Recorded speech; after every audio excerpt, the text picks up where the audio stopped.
Greetings. My name is Jonathan Alexander, and I am a professor of English at the University of California, Irvine. I'm one of the people who has co-created the course that you are currently taking.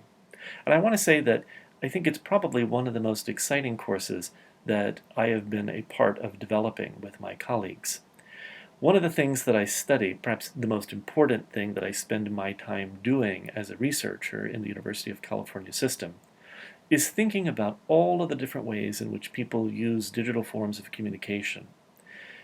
I think about how digital forms of communication help us not only communicate with one another through email, through texting, through instant messaging, but also how we use various composing spaces to think about our lives, to construct identities, to reach out and collaborate with other people around projects that are really important to us. I think of writing and composing through digital spaces as a form of work in the world, as a form of action, as composing as a way to shape the world around us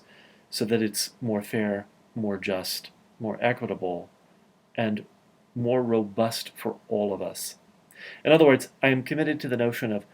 thinking about digital forms of communication as a kind of personal and political action,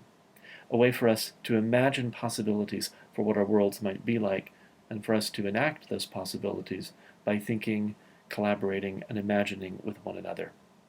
All of the exercises that you're going to be encountering in this course are designed to help you think through how you can collaborate with one another through digital spaces, how you can think with one another, how you can imagine with one another. Part of what I've spent some time studying are the different ways in which people, for instance, use Facebook, not just to represent themselves in an online social networking platform,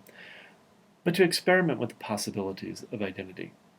I've spent time playing World of Warcraft, researching how people not only play the game, but how they use the World of Warcraft game space as its own composing space, to consider alternative ways of thinking through issues, collaborating with one another, to work on issues and problems that are important to them. I've also spent a lot of time thinking about the composing of sound essays and the creation of YouTube videos as personal and sometimes even collective acts of meaning-making.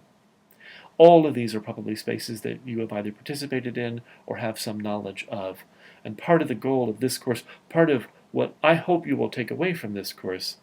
is a way to understand those digital spaces as a way for you to do work in the world, for you to work on your own understanding of who you are, but also for you to work with other people on reimagining what is possible